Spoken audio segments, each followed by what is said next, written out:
여러분 안녕하십니까? 불경 말씀 채널입니다. 오늘 제가 여러분께 던지는 질문은 이것입니다. 지금 이 순간 여러분의 마음속에는 무엇이 들어 있습니까? 분노입니까? 욕심입니까? 아니면 평온입니까? 2500년 전 부처님께서는 이미 말씀하셨습니다. 마음은 모든 일의 근본이라고. 마음이 주인되어 마음을 시킨다고. 마음속으로 악을 생각하며 그대로 말하고 그대로 행하면 스스로 따르는 죄의 고통은 마치 수레를 따르는 바퀴 자국과 같다고 하셨습니다. 반대로 마음속으로 선을 생각하여 그대로 말하고 그대로 행하면 스스로 따르는 행복과 즐거움은 마치 형상을 따르는 그림자와 같다고 하셨습니다. 오늘 이 영상 하나가 여러분의 인생을 바꿀 수 있습니다. 끝까지 집중해서 들어주십시오. 부처님께서 제자들에게 이런 비유를 들어 말씀하셨습니다. 개를 기둥에 묶어 놓으면 개는 끈을 끊지 못하기 때문에 기둥을 빙빙 돌면서 서기도 하고 앉기도 하며 눕기도 하지만 기둥을 떠나지는 못합니다. 이처럼 사람들도 육신에 묶여 탐욕을 일으키고 매달려 떠나지 못하기 때문에 욕심의 갈증을 벗어나지 못합니다. 왜 그렇습니까? 그것은 이미 오랜 세월 동안 마음이 탐욕과 분노와 어리석음에 물들었기 때문입니다. 여러분 생각해 보십시오. 우리는 평생 무엇을 위해 달려왔습니까? 돈을 벌기 위해, 자식을 키우기 위해, 좋은 집을 사기 위해, 남들보다 나은 삶을 살기 위해 달려왔습니다. 그런데 그 과정에서 우리 마음은 어떻게 되었습니까? 더 많은 것을 원하고 더 높은 곳을 바라보며 결코 만족하지 못했습니다. 부처님께서는 이렇게 말씀하셨습니다. 수행자여, 마음이 번거로우면 세상이 번거롭고 마음이 맑고 깨끗하면 중생계 또한 맑고 깨끗해진다. 세상이 힘든 것이 아닙니다. 우리 마음이 힘든 것입니다. 장자는 허선초주인 분노라는 말로 마음의 한 단면을 묘사했습니다. 사람이 타지 않은 빈 배가 남의 배에 부딪혀도 사람은 노하지 않는다는 뜻입니다. 마음을 비우면 남의 감정을 상하게 하는 일이 없다는 비유입니다. 그런데 우리는 어떻습니까? 마음을 비우기는커녕 더 많은 것으로 채우려 합니다. 더 많은 돈, 더 큰 집, 더 좋은 차, 더 높은 지. 부처님께서는 경고하셨습니다. 방탕한 마음이 음행에 머물면 애욕의 가지는 점점 더 늘어나 무성하게 사방으로 뻗어가느니 마치 과실을 탐하는 원숭이처럼 날뛴다. 참을 수 없는 애욕으로 세상에 집착하여 탐욕한 걱정과 근심은 밤낮으로 자라나 마치 덩굴이 뻗어나가는 것 같다. 사람들은 사랑의 눈이 멀어 정욕을 버리지 못하느니 마침내 사랑에 얽힌 근심은 늘어나 마치 물이 흘러들어 옷을 채우는 것과 같다. 프랜시스 베이컨은 말했습니다. 인간에게는 세 가지 유혹이 있다. 거친 육체의 욕망제 잘났다고, 거들먹거리는 교만 졸렬하고, 불선한 이욕심이 그것이다. 이로 인하여 모든 불행이 과거에서 미래까지 영원한 인류의 무거운 짐이 되고 있는 것이다. 부처님께서 왕사성에 계실 때 이런 일이 있었습니다. 한 장자가 있었는데 그의 친구가 일찍 세상을 떠나면서 어린 아들 하나만을 남겼습니다. 장자는 그 아들을 불쌍히 여겨 자기 집으로 데려가서 길렀습니다. 그 아들의 나이가 차게 되자 장자는 자신의 딸과 혼인시켜 가정을 꾸리게 해주었습니다. 그러나 그 아들은 원래부터 게으르고 소견이 없어 얼마 지나지 않아 또다시 구차해지고 말았습니다. 장자는 자신의 딸을 생각해서 몇 번이나 거듭 새 살림을 차려주었지만 그는 그것을 지탱해 내지 못했습니다. 하는 수 없이 장자는 딸을 데려와서 다른 곳으로 시집 보내려 했습니다. 아버지의 마음을 알아차린 딸은 남편에게 사실을 알리고 대책을 세우려 했습니다. 그러나 아내의 말을 들은 남편은 부끄러움과 분함을 이기지 못하고 아내를 죽여버린 뒤 자신도 목숨을 끊었습니다. 근심과 걱정으로 고뇌하던 장자는 식구를 거느리고 부처님을 찾아갔습니다. 부처님께서 말씀하셨습니다.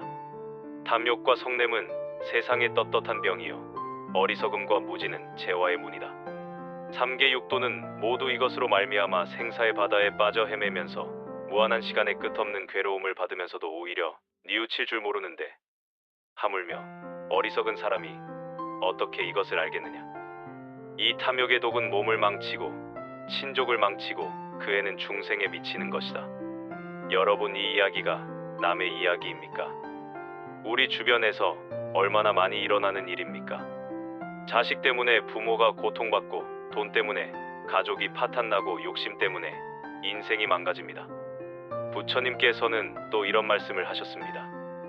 바라나시의 한 상인이 500대의 수레에 가득 상품을 잔뜩 싣고 사위성에서 열리는 축제에 찾아와 물건을 팔았습니다. 그는 한 차례 더 장사하기 위해 부지런히 바라나시로 되돌아가 물건을 떼서 다시 사위성으로 향했습니다. 그러나 그가 사위성에서 가까운 강가에 도착해 보니 지난 며칠 동안 내린 큰 비로 강물이 많이 불어 있어 강을 건널 수가 없었습니다. 그는 어쩔 수 없이 수위가 줄어들기를 기다리기로 했습니다. 그러나 비는 계속해서 내리다가 축제가 거의 끝날 무렵이 되어서야기였습니다. 그제서야 사위성으로 들어온 그는 계속 머물다가 다음 축제 때 물건을 팔겠다고 사람들에게 말했습니다. 이때 탁발을 다녀오시다가 상인의 생각을 알아차린 부처님께서 미소를 지으셨습니다. 동행하던 아난존자는 부처님께서 왜 미소를 지으셨는지 궁금해졌습니다. 부처님께서 말씀하셨습니다. 아난존자여, 너는 저 상인을 보고 있느냐? 그는 내년 축제 때까지 기다렸다가 가지고 온 물건을 팔겠다고 생각하고 있으면서도 자기가 앞으로 1해 안에 죽는다는 것은 까마득히 모르고 있다. 그는 해야 할 일이 있다면 망설이지 말고 지금 당장 하는 것이 옳을 것이다. 아난존자여, 중생은 죽음의 왕과 나는 어느 날 죽겠다고 날짜를 약속한 적이 없다. 그러므로 마땅히 마음을 집중시키기 위해 밤낮 없이 열심히 노력해야 한다. 자신의 몸과 마음에서 일어나고 사라지는 모든 현상들을 면밀히 관찰하여 마음이 일념으로 집중된 사람은 한순간이라도 망상에 방해받지 않고 평화롭게 살아갈 수 있는 것이다. 여러분, 우리는 언제 죽습니까? 내일입니까? 다음 달입니까? 내년입니까? 아무도 모릅니다. 그런데 우리는 마치 영원히 살 것처럼 행동합니다. 내일부터 효도하겠다, 내년부터 착하게 살겠다, 나중에 시간 나면 봉사하겠다. 그러다가 어느 날 갑자기 죽음을 맞이합니다. 에리 프롬은 이렇게 말했습니다. 개인의 전생에는 자신을 탄생시키는 과정에 불과하다. 사실 우리는 죽는 순간 충분히 탄생되어 있어야 하지만 대개의 인간들은 다 살기도 전에 죽는 비극적 운명을 감수하고 있다. 부처님께서 왕사성의 중림정사에 계실 때의 일입니다. 칼리라는 한 비구가 어느 옹기장이의 집에서 앓고 있었습니다. 그의 병세는 너무 무거워 도저히 치유될 가능성이 보이지 않았습니다. 그래서 그는 간병인에게 부탁했습니다. 나는 이제 죽을 몸이요. 부처님을 다시 한번 뵙고 인사드릴 수만 있다면 한이 없겠소. 그러나 이 몸으로는 찾아갈 수 없으니 미안하지만 부처님께 가서 부처님께 여기까지 행차해 주실 수는 없을지 여쭈어 주시면 고맙겠소. 말을 전해들은 부처님은 기꺼이 옹기장이의 집을 찾아갔습니다. 칼리는 누웠던 자리에서 일어나려 했습니다. 부처님께서 말씀하셨습니다. 칼리야, 가만히 누워 있거라. 일어날 필요 없다. 부처님께서 억지로 그를 눕게 하고 머리맡에 앉아 계셨습니다. 칼리는 억지로 힘없는 목소리로 말했습니다. 부처님이시여, 저는 병이 없습니다. 병은 악화되기만 합니다. 마지막 소원이 오니 부처님의 발 앞에서 얼굴을 우러러보며 이 머리를 땅에 대고 절할 수 있도록 해주십시오. 부처님께서 말씀하셨습니다. 그만두어라, 칼리야. 이 썩을 몸을 보아서 무엇하겠다는 것이냐? 칼리야, 법을 보는 사람은 나를 볼 것이요, 나를 보는 사람은 법을 볼 것이다. 얼마나 위대한 말씀입니까? 부처님은 몸이 아니라 진리입니다. 우리가 진리를 깨닫는다면 그것이 곧 부처님을 만나는 것입니다. 부처님께서는 말씀하셨습니다. 마음은 다스리기에 달려있다. 마음속에 뜨거운 불을 지피면 마음은 어쩔 수 없이 화염으로 타오른다. 마음속에 찬설이 비바람을 몰아놓으면 마음은 또 어쩔 수 없이 냉정해지고 폭풍으로 휘몰아친다. 그래서 마음을 일컬어 허영불매라고 말한다. 마음은 형체가 없어 텅 비었으나 그 작용은 뛰어나 신령하고 밝다는 뜻이다. 로맹 롤랑은 이렇게 말했습니다. 마음은 단순한 감수성의 영역이 아니다. 나는 그것을 내면 생활의 넓은 왕국으로 생각한다. 나는 그 왕국을 자유로이 지배할 수 있으며 또 자기의 근원적인 힘에 의한 영혼은 무수한 적과도 대응할 수 있는 힘을 가지는 법이다. 여러분, 우리가 가진 가장 큰 힘은 무엇입니까? 바로 우리 마음입니다. 마음을 어떻게 쓰느냐에 따라 천국도 되고 지옥도 됩니다. 부처님께서는 이렇게 가르치셨습니다. 지혜 있는 사람이면 이 뜻을 알라. 삶과 몸을 닦아 계율을 지키고 부지런히 열반의 길을 가면 마침내 온갖 괴로움은 없어질 것이다. 이제 그대는 젊은 한때를 이미 지나 연로의 곁에 가까이 다가섰다. 그대 가는 도중에 머물 곳도 없고 또 가야 할 길에 노자도 없다. 스스로 그대 귀의할 곳을 만들라. 빨리 힘써 노력하여 지혜로워라. 마음의 때가 없는 사람은 다시는 생사의 길에 말려들지 않는다. 사랑하는 여러분, 오늘 이 영상을 여기까지 보신 여러분은 이미 깨달음의 길로 들어서신 분들입니다. 부처님의 말씀처럼 얼룩말은 몸뚱이는 하나지만 몸의 색깔은 수없이 많습니다. 사람 역시 몸은 하나지만 마음의 얼굴은 얼룩말의 몸빛깔보다 훨씬 더 많습니다. 그대 가슴 속에 가득 차 있는 그 마음의 얼룩을 지워버리기 위해 선선히 부처님의 말씀을 만나십시오. 그것은 그대를 크게 이롭게 합니다. 이롭게 할 뿐만 아니라 현명함으로 그대를 인도합니다.